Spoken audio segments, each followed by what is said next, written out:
जय हिंद दोस्तों। मैं आज यहाँ पर इस क्लास में दोहरा परिसंचरण तंत्र डिस्कस करने का निर्णय लिया हूँ। और मैंने पिछली क्लासेस में आप सभी को पता है कि open circulatory system and close circulatory system को डिस्कस किया था, जहाँ पर कि जो ओपन सर्कुलेटरी सिस्टम था उसका एक ही प्रकार था और जो हमारा क्लोज टाइप सर्कुलेटरी सिस्टम था उसके तीन प्रकार थे।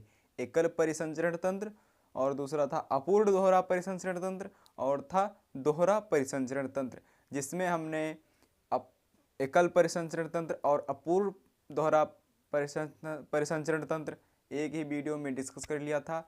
और जो हमारा बचा था दोहरा परिसंचरण तंत्र वो हम इस वीडियो में डिस्कस करने वाले में हैं।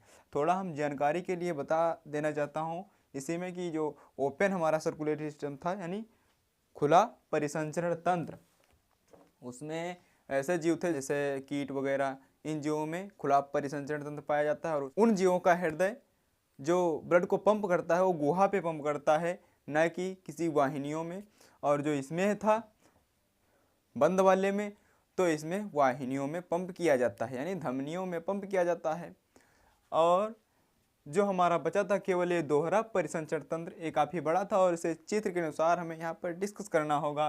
पहले हम ये देख लेते हैं जो फिर जो हमारे इम्पोर्टेंट जो हमारे बेसिक इन्फॉर्मेशन है ये हम देना चाहते हैं यहाँ पर। तो हम देखते हैं यहाँ पर कि जो हमारा दोहरा परिसंचरण तंत्र है जो अलग एक क्यों है, क्योंकि इसमें जो मानव हृदय में जो रक्त है वो हृदय से 2 बार प्रवेश करता है, यानी एक बार जाता है आता है और फिर दोबारा से आता है, तब हमारे शरीर पूरे शरीर में घूमता है। इसीलिए इसे अलग रखा गया कि भैया तुम अलग रहो और जो है तुम्हारा सिस्टम पूरा अलग ही है। तो इसमें मैंने मोटा मोटा बता दिया कि जो दोहरे परिसंचरण तंत्र वाले जीवों में रक्त हृदय से 2 बार गुजरता है, इसीलिए उसे दोहरा परिसंचरण तंत्र कहते हैं। क्योंकि इसमें जब ब्लड आता है यानी अशुद्ध रुधिर आता है, वो शुद्ध होने के लिए फेफड़ों में जाता है और फेफड़ों से आने के बाद वो सिराओं के माध्यम से आता है शुद्ध होकर के, और जो हमारे दाएं निलय में यानी बाएं निलय में आकर के और बाएं निलय में जा बाएं अलिंद में जाता है और बाएं अलिंद में जाकर के निलय में जाता है, और बाएं निलय में जाने के बाद में पूरा शरीर जाता है। यानी हृदय की क्रिया भी ऐसी है कि ये हमारा दायां हाथ है और ये बायां है। आपको थोड़ा उल्टा दिख रहा होगा, तो हमारा ये दायां है ये बायां है। तो दाएं अलिंद में कौन सा रुधिर आया? अशुद्ध रुधिर। दाएं निलय में फिर गया वही रुधिर फिर फेफड़ा में गया। अब फेफड़ा में जाता है रुधिर, वो फुफ्फुसीय धमनी होती हैं।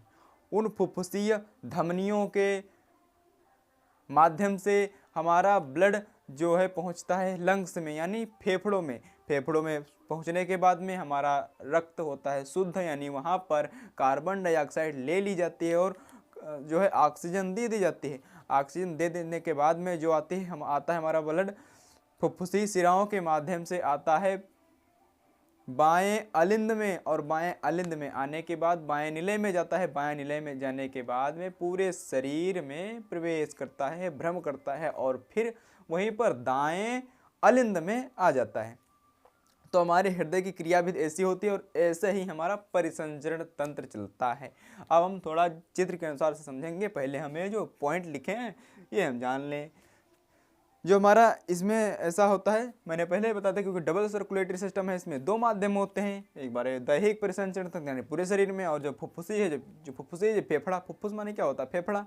अब ये फेफड़ों में एक तंत्र होता है और एक होता है दैहिक परिसंचरण तंत्र। पूरे देह में जो घूमता है उसे कहते हैं दैहिक परिसंचरण तंत्र, और जो फुफ्फुसी होता है जो फेफड़ों में होता है परिसंचरण तंत्र उसे हम फुफ्फुसीय परिसंचरण तंत्र कहते हैं। तो यहाँ पर देखते हैं कि दैहिक वाला अलग है और नंबर 2 पे जो है फुफ्फुसी परिसंचरण तंत्र है। इसमें पहले देखेंगे है कि यहाँ पर मैंने लिखा है इतना शॉर्ट में, क्योंकि ये पूरा लिखता तो कहाँ कहाँ आता है, यहाँ पर आ नहीं पाता, तो इसीलिए मैंने थोड़ा थोड़ा लिखा है। जो हृदय से शरीर जो दैहिक परिसंचरण तंत्र में है कि जो रक्त हमारा जाता है हृदय से विभिन्न शरीर के विभिन्न अंगों तक जाता है। यानी जो दैहिक परिसंचरण तंत्र है इसमें हृदय से विभिन्न अंगों तक रक्त जाता है। वहीं पर अगर फुफ्फुसी में देखें हम, तो हृदय से फेफड़ों की तरफ रक्त हमारा जाता है, जो फुफ्फुसी धमनियां ले जाती हैं ब्लड को। अब हम देखते हैं यहाँ पर दैहिक धमनियों में शुद्ध रुधिर और दैहिक जो है फुफ्फुसी धमनियों में अशुद्ध रुधिर बहता है। सभी धमनियों में शुद्ध रुधिर बहता है, लेकिन फुफ्फुसी धमनियों में अशुद्ध रुधिर बहता है। ये आप ध्यान में बिठा लो और आप ये मत समझना है कि एक अपवाद है, अपवाद नहीं है बाबू, क्योंकि ये धमनियों का काम क्या है कि रक्त को, हृदय से रक्त को विभिन्न अंगों तक ले जाना है। तो क्या फेफड़ा अंग नहीं है बाबू? तो इसीलिए उसे हम अपवाद नहीं कहेंगे, उसे हम जो है अच्छा मानेंगे। लेकिन फिलहाल में थोड़ा यहाँ पर थोड़ा यहाँ पर समझना होगा कि यहाँ पर अशुद्ध रुधिर बहता है फुफ्फुसी धमनियों में। अब देखते हैं सिराओं में अशुद्ध रुधिर। दैहिक सिराओं में अशुद्ध रुधिर बहता है। सभी सिराओं में अशुद्ध रुधिर बहता है, लेकिन फुफ्फुसी सिराओं में शुद्ध रुधिर बहता है। इतना आप इसमें भी ध्यान रख लीजिए, क्योंकि ये जो दो हैं ये लोग अपवाद मानते हैं, लेकिन अपवाद हैं नहीं। इनका काम है, सिराओं का क्या काम है? सिराओं का काम है कि विभिन्न शरीर के अंगों से हृदय में ब्लड को लाना। अब हमारे जो होती हैं फुफ्फुसी सिराएं जो होती हैं वाहिकाएं, ये फेफड़ों से लाती हैं। तो क्या फेफड़ा अंग नहीं है? उसी फेफड़े से हृदय में रक्त को लाती हैं, लेकिन शुद्ध लाती हैं बाबू, यहाँ पर अशुद्ध नहीं लाती। सभी सिराएं अशुद्ध रुधिर लाती हैं, लेकिन यहाँ पर शुद्ध लाती हैं। जो सिराएं होती हैं ये शुद्ध रुधिर लाती हैं। अगर हम डबल सर्कुलेटरी सिस्टम का चित्र देखें यानी डायग्राम देखें, तो हमारे पास इस प्रकार का डायग्राम बनता है और यहाँ पर बहुत सी कन्फ्यूज़न होती हैं। तो इसीलिए मैंने इसको डिस्कस करने का निश्चय लिया। और यहाँ पर हम देखते हैं कि जो दिख रहा है, आप देख पा रहे हैं, ये मैंने बनाया एक प्यारा सा दिल, जो लपवई वाला दिल है, धड़कने वाला दिल नहीं है। आप लोगों को अच्छा समझ में आता तो मैंने यही बना दिया। फिलहाल के लिए आप वो बना सकते हैं। तो मैं आपको समझाने के लिए यहाँ से स्टार्ट करता हूँ। जो हमारा ब्लड, देखिए इस परिसंचरण तंत्र में क्या थे? एक दैहिक परिसंचरण तंत्र था और जो एक फुफ्फुसीय परिसंचरण तंत्र था। दो परिसंचरण तंत्र थे ना, इसीलिए तो दोहरा परिसंचरण तंत्र बना, यानी डबल सर्कुलेटरी सिस्टम बना। तो इसीलिए हमको यहाँ पर भी बनाना पड़ेगा। तो यहाँ पर हम देखेंगे जो हमारा था पल्मोनरी सर्कुलेटरी सिस्टम, तो देखेंगे फुफ्फुसीय परिसंचरण तंत्र, जो इसमें हमारा ब्लड पंप होकर के हृदय के माध्यम से कहाँ जाता है? शुद्ध होने के लिए। शुद्ध होने के लिए भैया कहाँ जाता है? फेफड़ों के पास में। पहले आप ऐसे समझिए, हमारा ये दायां हाथ है और ये बायां हाथ है। तो हमारे हृदय में कैसे जाता है रक्त? दाएं अलिंद में, दायां निलय फेफड़ा, बायां अलिंद बायां निलय पूरा शरीर, दायां अलिंद दायां निलय फेफड़ा, बायां अलिंद बायां निलय पूरा शरीर, दायां अलिंद दायां निलय फेफड़ा, बायां अलिंद बायां निलय पूरा शरीर। इसी को तो डांस कहते हैं। आप कहेंगे डांस कर रहे हैं, तो इसी को डांस कहते हैं। डांस नहीं, आपको समझाने के लिए कर रहे हैं। देखिए धमनियों के माध्यम से दायां अलिंद दायां निलय फेफड़ा, फेफड़ों से क्या हुआ? बायां अलिंद बायां निलय पूरा शरीर, दायां अलिंद दायां निलय फेफड़ा, फेफड़ों से बायां अलिंद बायां निलय पूरा शरीर। यही तो हमारा हृदय का कार्य है, यही दिल हमारा करता है। यहाँ पर अगर हम देखें तो हमारा ब्लड कहाँ गया? हमारा ब्लड कहाँ गया बाबू? हमारा ब्लड गया फेफड़ों में। कैसे गया? क्या रास्ता था? तो उसका रास्ता था धमनियाँ, और सभी धमनियाँ शुद्ध रुधिर ले जाती हैं शरीर के विभिन्न अंगों तक। लेकिन यहाँ पर एक ऐसी धमनी थी जो अशुद्ध रुधिर ले गई। ये चुट्टी अशुद्ध रुधिर ले गई। इसने यहाँ पर चोरी किया, चोरी से काम किया, जो अशुद्ध रुधिर को ले गई कहाँ?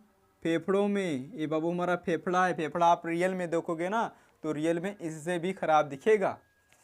आप ये देख पा रहे हैं, फेफड़े नहीं हैं, ये पसलियाँ हैं, ये फेफड़े नहीं हैं। फेफड़े एक पेशी नुमा संरचना जो होती है, वो हृदय की तरह इधर उधर होते हैं। हृदय के बीच में हृदय बेचारा दबा हुआ रहता है, लेकिन वो दबा नहीं रहता, उसको इतनी जगह मिलती है। अब हमारा हृदय इसमें पंप करके फेफड़ों के पहुंचाया, और फेफड़ों को पहुंचाने के बाद में फेफड़ों ने क्या किया? उससे कार्बन डाइऑक्साइड ले लिया और क्या दे दिया? ऑक्सीजन बाबू दे दिया। फेफड़ों का यही कार्य है, कार्बन डाइऑक्साइड को ले लेना और ऑक्सीजन को दे देना। जैसे हम ऐसे ऐसे लेते हैं सांस, तो हमारा कहाँ जाता है, जो इतनी वायु हमने लिया है ऑक्सीजन कहाँ गई, फेफड़ों में गई ना। अब फेफड़ों ने क्या किया, थोड़ी थोड़ी सबको बांट दिया, और कार्बन डाइऑक्साइड जो हम निकालने हैं सोच रहे हैं, तो कार्बन डाइऑक्साइड निकल गई। यही होता है कार्य। अब यहाँ पर देखते हैं कि फेफड़ों में जाने के बाद में रुधिर शुद्ध हुआ, शुद्ध होने के बाद में सिराओं के माध्यम से कहाँ पहुँचा बाबू, बाएं अलिंद में। अब बाएं अलिंद में पहुँचने के बाद में हमारा रुधिर पूरे शरीर में जाता है। उसी तरीके से इस फेफड़े में भी होता है। दो फेफड़े हैं, एक ही फेफड़ा, बीच में हमारा दिल है, अमाशय है, ये आंत वगैरह है, यहाँ पर किडनी है, यहाँ पर यकृत यानी लीवर है, और यहाँ पर मेल झेल है। इन सब का कहाँ से किनका बंटवारा हुआ। उसके बाद में हम देखते हैं ये हमारा जो है पूरा रक्त पंप होकर के इधर से आया, और इधर से आने के बाद में ये हमारा रक्त कहाँ, महाधमनी के माध्यम से यहाँ पर पहुँचा। यहाँ पर पहुँचने के बाद में क्या होता है, एक धमनी, एक ऐसी धमनी होती है जो हमारी धमनी पूरे शरीर को जाती है, ऊपरी भाग के पूरे शरीर को, यानी सिर, भुजा, यहाँ सब जाती है। और एक धमनी जाती है निचले भाग को, जो पूरे शरीर को चलाती है, यानी आंत वगैरह, जो लीवर टांग जो है, टांगे और रिप्रोडक्टिव सिस्टम पहुँचाती है। यहाँ पर पहुँचने के बाद में ये चली गई ऊपर को और एक चली आई नीचे को। इसमें शुद्ध रुधिर था तो इसीलिए हम इसे रेड कलर से दर्शाएंगे, यहाँ पर रेड कलर से आया, और यहाँ पर दे दिया किसको, रुधिर दे दिया, किसको ब्लड दे दिया, अमाशय को। अमाशय को ब्लड दे दिया, क्यों, क्योंकि अमाशय हाइड्रोक्लोरिक अम्ल, पोटेशियम क्लोराइड, ये सब अम्ल छोड़ता रहता है। किस लिए, भोजन का पाचन करने के लिए। अब भोजन का पाचन करेगा तभी तो ना ब्लड बनेगा, तभी प्लेटलेट्स तभी बनेंगे, WBC और RBC तभी बनेंगे, तभी हीमोग्लोबिन बनेगा, तभी हमारे शरीर को पोषण मिलेगा। तो इसीलिए कहा भैया तुम थोड़ा ब्लड ले लो, और जो आप काम कर पाओगे इसी की वजह से, तो आप ब्लड थोड़ा ले लो, लेकिन भैया वापस कर देना, हमारी सिरा बहनों को वापस दे देना। धमनियों ने ऐसा बोला। अब जो हमारा ये था अमाशय ने कहा नहीं दीदी, हम ऐसा नहीं करेंगे, हम दे देंगे, लेकिन हम थोड़ा गंदा करके दे देंगे। देखो हम इतना कार्य करते हैं कि यहाँ पर जो है सभी भोजन का पाचन करते हैं, इतना कार्य करते हैं, लेकिन इतना हम जरूर रहेंगे कि आपसे हम शुद्ध रुधिर लेंगे, लेकिन उसे हम कार्बन डाइऑक्साइड मिला कर देंगे, ऑक्सीजन ले लेंगे उससे और हम कार्बन डाइऑक्साइड दे देंगे। तो कहते हैं नहीं हाँ भैया ऐसा जरूर कर देना, लेकिन वापस दे देना, वापस नहीं दोगे तो हम कहाँ से इतना लाएंगे। तो यहाँ से हमारा ब्लड कहाँ पहुँचा, आप सीरियस मत लेना, यहाँ से ब्लड हमारा जाता हुआ इस आंतों को दे दिया, क्योंकि आंतों को भाई देना ब्लड बहुत ही ज़रूरी है। अब यहाँ पर आंतों ने पा गई ब्लड, आंतों को मिल गया ब्लड, और आंतों को मिलने के बाद ब्लड यहाँ पर पहुँचा यकृत में, यकृत से फिर यहाँ पर पूरी क्रिया भी समझेंगे। फिर हमारा ब्लड नीचे धमनी की साथ में होते हुए और यहाँ पर पहुँचता है किडनी के पास में। अब किडनी के पास में पहुँचने के बाद फिर वही होता है कि ऑक्सीजन युक्त दे दिया, ऑक्सीकृत दे दिया और विऑक्सीकृत मिल गया, और यहीं से नीचे आते हुए विभिन्न शरीर के केशिकाओं से मिल करके जो हमारी धमनियाँ थी वो सिराओं में बदल जाती हैं, और वहीं से ये हमारा जो शुद्ध रुधिर था इसकी कार्य खत्म हो जाती है। उसके बाद में अशुद्ध रुधिर यहाँ से मिलना स्टार्ट हो जाता है। अब अशुद्ध रुधिर को हम नीले से दर्शाएंगे। अशुद्ध रुधिर यहाँ से जाता हुआ, ये सिरा थी, ये बड़का वाली सिरा थी, ये सिरा पहुँचाते हुए यहाँ से अशुद्ध रुधिर मिला और इसमें मिल गया, और जो है जहाँ जहाँ से मिलता रहा यहाँ से अशुद्ध रुधिर भी मिला यहाँ से, और यहाँ से मिल के इस सिरा में चला गया, और इस सिरा में जाने के बाद में फिर हमारे दाएं आलिंद में हमारा ब्लड पहुँच गया। इसी तरीके से हमारे इस दोहरे डबल सर्कुलेटरी सिस्टम की प्रक्रिया चलती रहती है, क्योंकि इसमें दो परिसंचरण तंत्र थे, मैंने पहले ही समझा दिया। अब इसमें इम्पोर्टेंट क्या था, कुछ नहीं। अब हम देखते हैं शरीर में रक्त का मार्ग कैसे होता है, किस तरीके से हमारा शरीर में रक्त का मार्ग होता है, और कहाँ कहाँ से हमारा जो रक्त है, ब्लड है, गुजरता है, उसके बाद में फिर हार्ट में आता है। तो मैंने यहाँ पर फिर से भी एक प्यारा सा दिल बना दिया, जो डुप्लीकेट वाला दिल है, हार्ट है, तो आप इसे समझ लीजिए, आप इसे अच्छा समझते हैं इसीलिए मैंने यहाँ पर बना दिया। तो हमारा जो है रुधिर कहाँ जाता है, महाधमनी में जाता है, जिसे हम इंग्लिश में आओर्टा कहते हैं। उसके बाद में हमारा रुधिर धमनियों में जाता है, यानी जब हमारी महाधमनी निकलती है हमारे हृदय से, उसके बाद में एक दैहिक धमनी और एक फुफ्फुसी धमनी बट जाती हैं, यानी एक ऊपरी भाग की धमनी और एक निचले भाग की धमनी हो जाती है। जब दो धमनियाँ हो जाती हैं तो उनका नाम छोटा हो जाता है, धमनी हो जाती हैं। उसके पहले क्या थी, महाधमनी थी, वेना कावा थी, उसके बाद में आर्टरी। अब आर्टरी क्या करती हैं, शरीर के विभिन्न अंगों को जो रुधिर देते हैं, यानी अमाशय को जो गई धमनी उसे हम कहेंगे छोटी धमनी। अब वो छोटी धमनी को इंग्लिश में हम कहते हैं आर्टेल। और उसके बाद में क्या होता है, जो है छोटी धमनी होती हैं वो छोटी छोटी केशिकाओं में विभाजित हो जाती हैं। जब केशिकाओं में विभाजित होने के बाद में उन्हें जो है विभिन्न अंगों को पोषण मिल पाता है, यानी ब्लड मिल पाता है। उसके बाद में केशिकाओं के विभाजन होने के बाद में, मैंने पहले बताया था, जब केशिकाएँ हमारी ऐसे ऐसे केशिकाएँ मिलती हैं, इधर से इधर से इधर से, यानी इधर से केशिकाएँ आ गई और इधर से केशिकाएँ आ गई और यहाँ से इधर से इसका शिरा का निर्माण होगा और यहाँ से ये क्या थी, धमनी थी। तो मैंने यहाँ पर सिर्फ बताया था, तो इसीलिए अब इसे हम इरेज करते हैं। अब हमारा क्या होता है, केशिकाएँ विभाजित होने के बाद में, यानी कैपिलरीज जिसे इंग्लिश में कहते हैं। अब कैपिलरीज जो होती हैं वो छोटी सिरा में आ जाती हैं और छोटी सिरा में आने के बाद में सिरा यानी वेंस, और वेंस के आने के बाद में वेना कावा जो हमारी महासिरा होती है उसे हम इंग्लिश में वेना कावा कहते हैं। और वेना कावा जो होती है वो फिर से हृदय में रुधिर को लाती है। इस तरीके से हमारा जो होता है शरीर में रक्त का मार्ग होता है और इसी मार्ग से हमारा जो है ब्लड गुजरता है और भ्रमण करता है। भ्रमण करने के बाद में फिर से हृदय के पास में आ जाता है। तो हमारी ये क्लास जो डबल सर्कुलेटरी सिस्टम की थी, ये हमारी क्लास डन हुई। इसके बाद में हम स्टार्ट करेंगे ब्लड को, यानी रक्त को। अब रक्त वाले चैप्टर में हमें 3-4 क्लासेस करना पड़ेगा। उससे पहले बीच में हम थोड़ी इधर उधर की क्लास करेंगे, यानी अच्छी इंपॉर्टेंट जो थी। उसके बाद में हम ब्लड और ब्लड ग्रुप यानी रुधिर वर्ग और जो है रक्ताधान यानी, और वो उसके बाद में जो हमारे ऐसा ही चलता रहेगा। जो रुधिर की वंशागति थी, ये विभिन्न प्रकार के जो हैं टॉपिक ये काफ़ी इम्पोर्टेंट हैं, हमें उन्हें भी डिस्कस करना होगा।